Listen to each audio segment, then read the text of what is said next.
Who's having fun? Raise your hand if you're having fun. I'm having fun. I love sawmilling. Sawmilling is fun.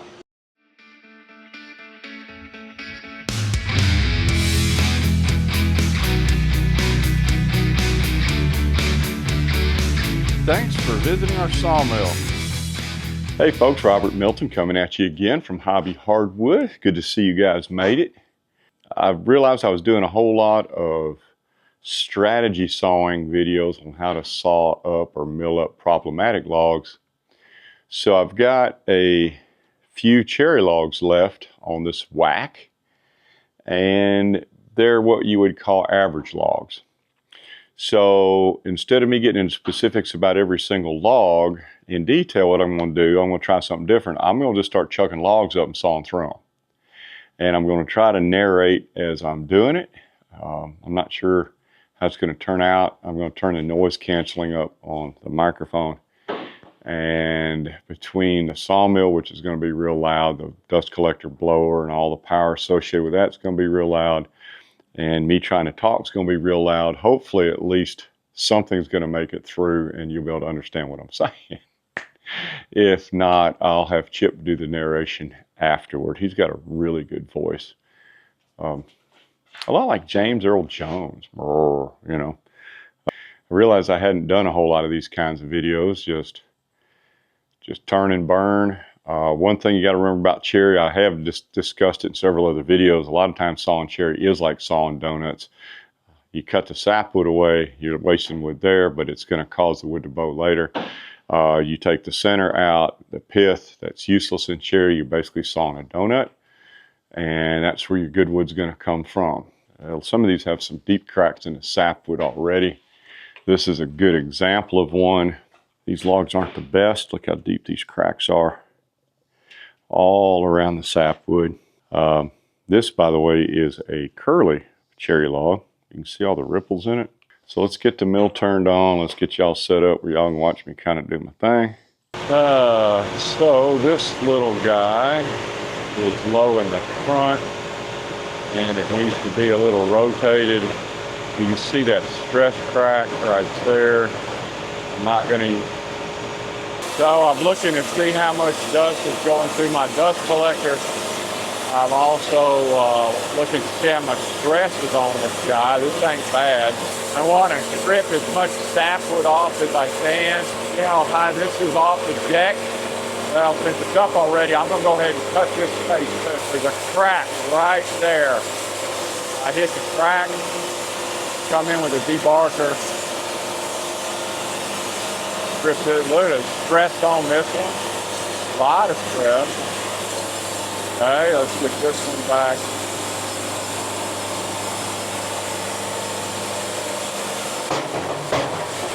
I'm going to go to where I hit that. Perfect. Right at that interface. Got most of the cracks and the sapwood off. A lot of stress on this side. Bring it back, get it off of here. Back into pattern mode, reset to 0. A little too low. So now that's about where it needed to be.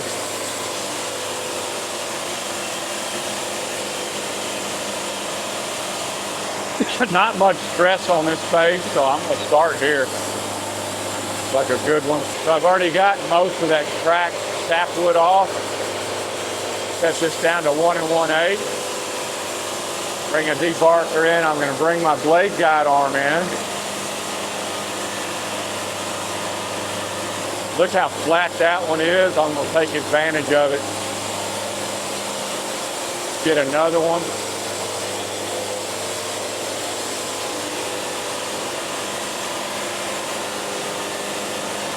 Wow, that one's flat. Okay, I need to flip this over and see what the other side looks like.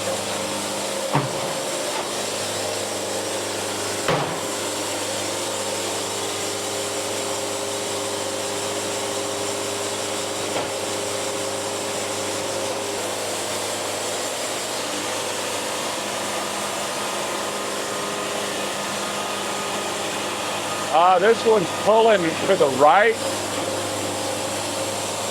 Very little face stress, but there's some shear stress on it. Bringing this down to right at 10 inches.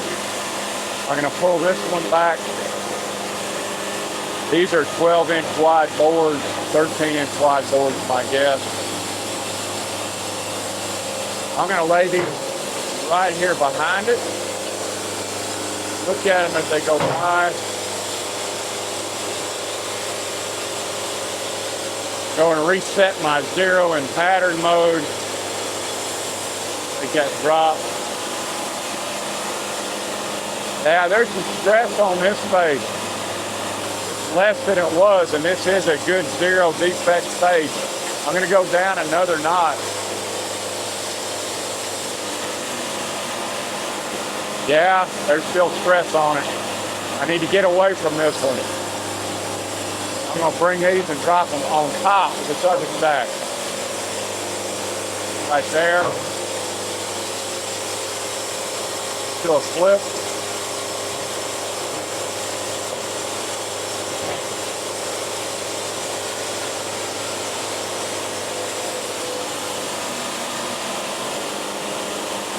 Little bit of stress on this one, not a whole lot. That's good because I want to take a few more off this side.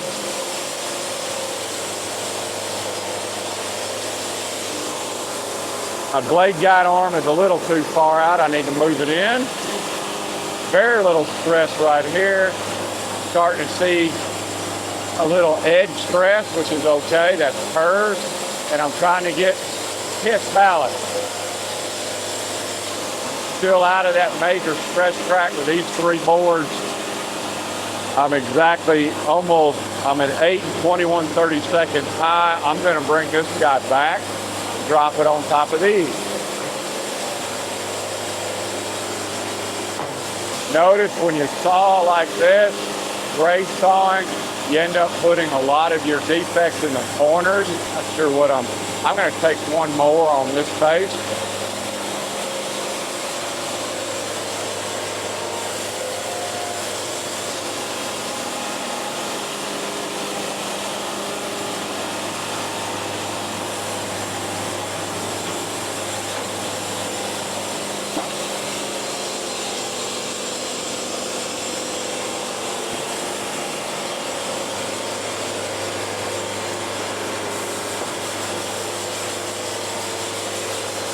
So I'm into the pith on that last board. You can hear it on the fan that it came up a little off angle. You can hear it cracking hard. Yes, you can't even hear it on the band when you're in bad wood. Cut this face.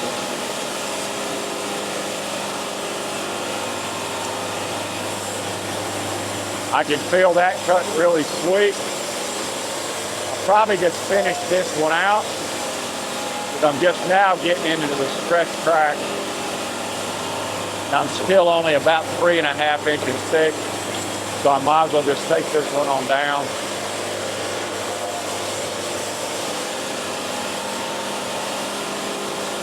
Very flat wood.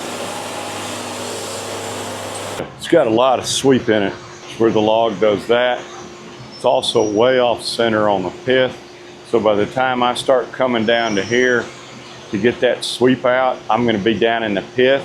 All my good wood's going to be right there. I've got to look at the stress. I may do something I hadn't really shown you before. I want to get that stress perfectly horizontal. Got some twists to it.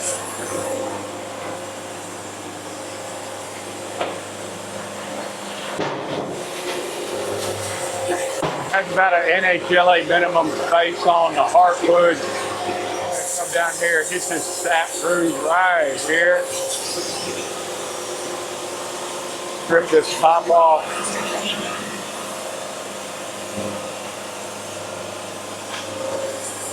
I'm not going to go down another run on that simply because I want to see what I got. This is going to be the high face. I want to be kind of gentle on this one. Going to have a lot of good wood here. This is where most of the good wood's going to be. I need to get under the sapwood.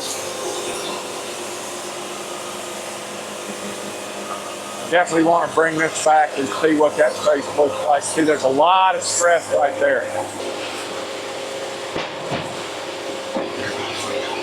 see what the rest looks on this. I got a lot of sapwood tracks again. I got to go under them. I don't like this cut at all. Not a bit.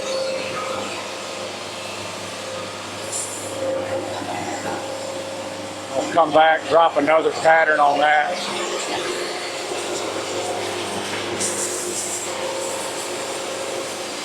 That looks better. I'm getting some twist on this face. Not bad. I'm going to take another board off of this one. That one doesn't look too bad. Wasn't a whole lot of stress. I'm bringing that one back.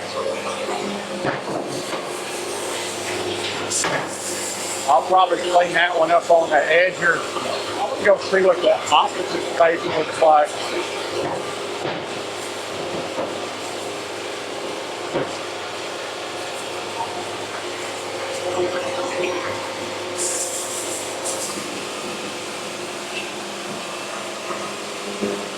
All right, this one's laying flat too.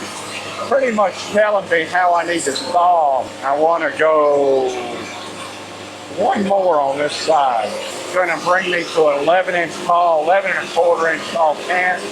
I'm getting all the sapwood off these two boards. A little bit of twist, but not bad. I'm going to bring this one back. I want to go to this face. Going to do a reverse roll on it, bring it in, and very much unbalance this can. I'm going to take it all the way down to the fifth track right here. Yeah, look at all that stress.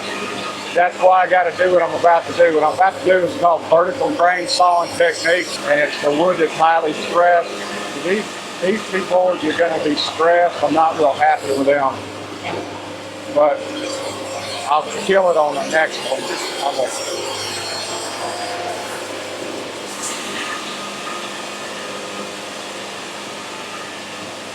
All right, one more to get me through the piss. I know I always say I don't go through the piss, but with this technique, you got to get it cleaned up. Now I'm at 10 inches tall. It's going to work out great. I'm going to feed these guys back. Drop this, run those guys out. I'm going to rotate this guy up 90 degrees only, set my pattern, turn my debarker off. This one is going to be vertical grain sawing, which is a lot like quarter sawing, but look at how flat. See, I've got the stress perfect. It's in the face, it's in the edge direction. It's trying to curve, that's what I want. The roller I get, the less stress there's going to be. I'm going to blow through this guy. These boards are going to be extremely flat, 10 inches tall. Perfect. Got this one on the rope.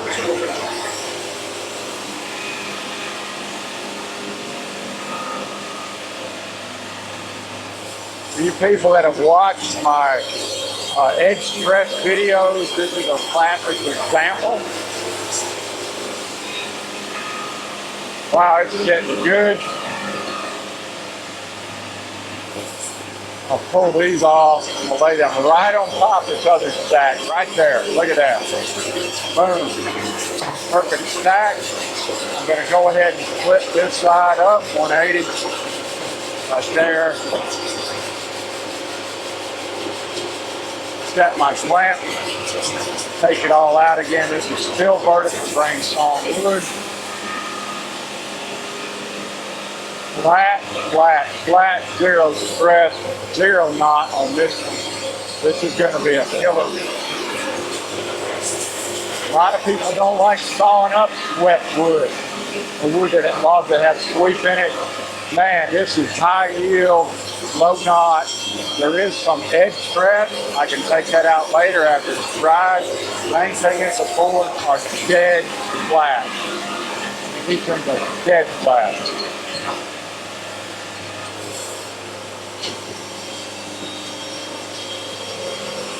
Sweet.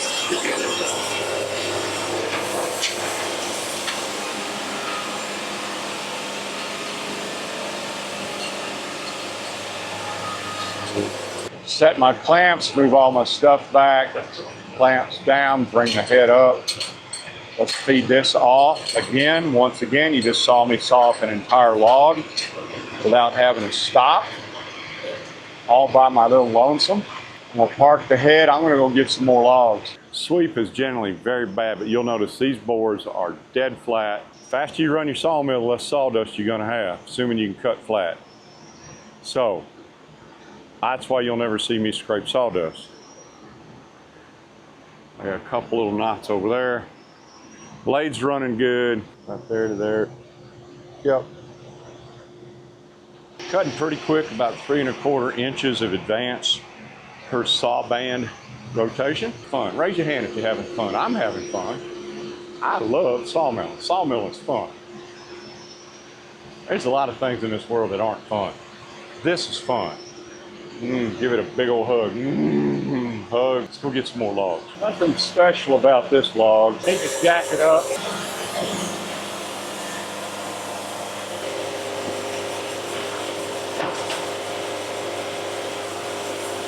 I'd say if you roll it around, and you get a chance to catch it up high without having to use your toe board, go ahead and give it a shot. About 6 inches of hardwood on this space, a lot of sapwood though. I'll take that off. I don't care much about the sapwood. All it does is ruin boards. Put this one off and get another one.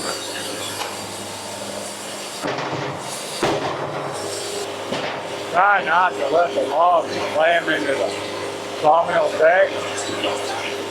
Oh well. That pattern. 1 1/8 high.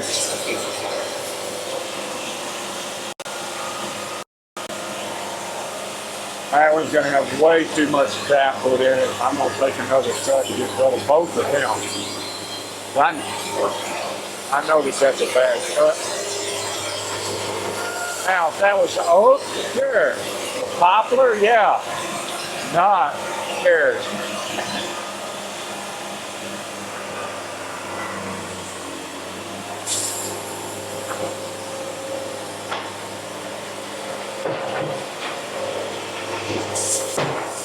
That's more what I'm looking like right there. Hey, we'll come down here again. Hit pattern mode. That was about right. We bought for him.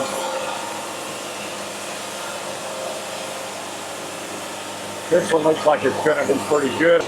I'm going to go down and take a couple of boards off this side.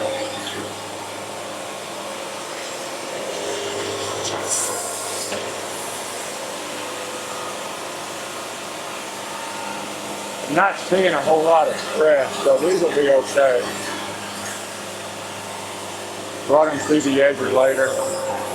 Get them out of here.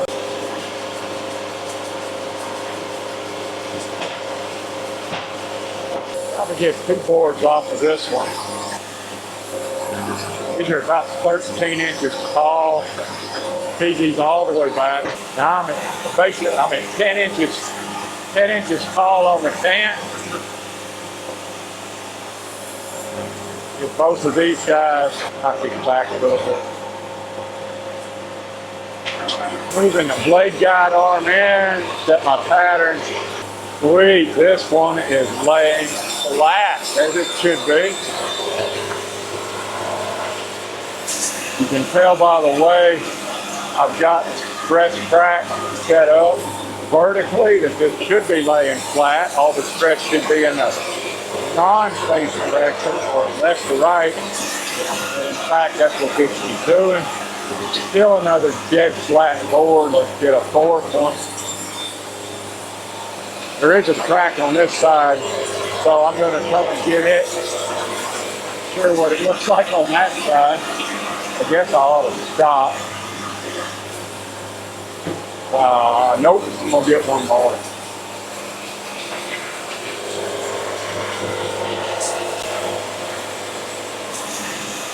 All right, I'm starting to see a little stretch now after 1, 2, 3, 4, 5.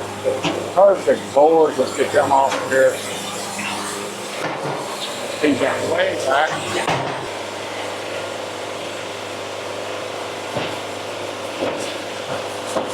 Let's get this face.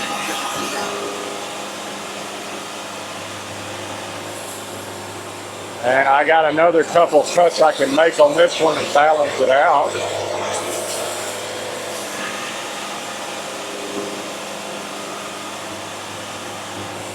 I'm at 9 inches tall. I'm going to drop one more.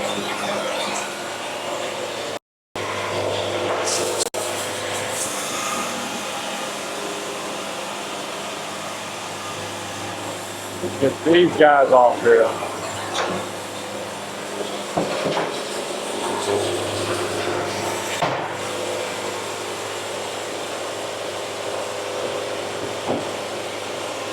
I see one knot on this face. That means I see one on this left face too that you guys can't see with the camera. I'm going to go down to it, pick it up, get the right where it's at.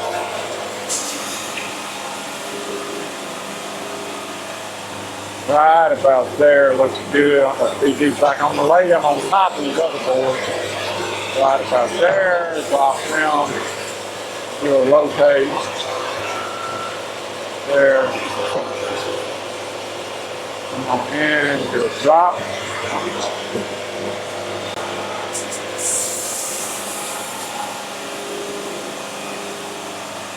Making some sawdust. That sawdust chute is filling up.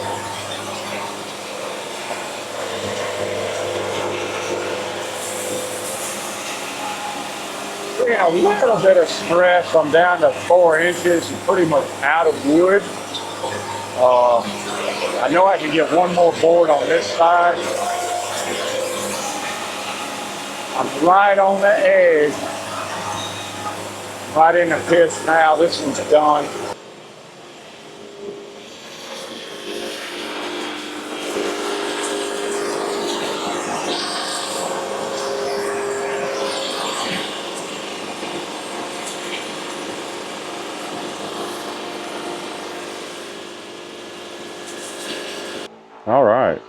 All right, so we got this wad done right here, about 23 layers tall. Pretty much every bit of it was facing better, 83% usable, NHLA grade rule, 0 sap. High grade lumber, some was veneer grade. A couple boards weren't the best. I'll sell them as low grade, but the vast majority turned out the way I wanted it to. I hope you guys enjoyed this. You may have noticed that I did stretch some of my own rules, and if you ask me in the comments, I'll try to explain why I did it, but most of the time my answer is going to be because with that log, it seemed like a good idea at the time. You saw me do a little vertical grain sawing. It's a technique I have not really touched on that much. It's invaluable. You got to be able to do that as well. Typically, if you do it right, it will result in some really nice flat lumber. When there aren't a lot of options to get flat lumber, it's kind of like you're ace in the hole. So, hope y'all enjoyed this. Leave me a few comments and we will see you next week. Have a good one. Thanks for visiting our sawmill. Click on the links above to see more of our videos.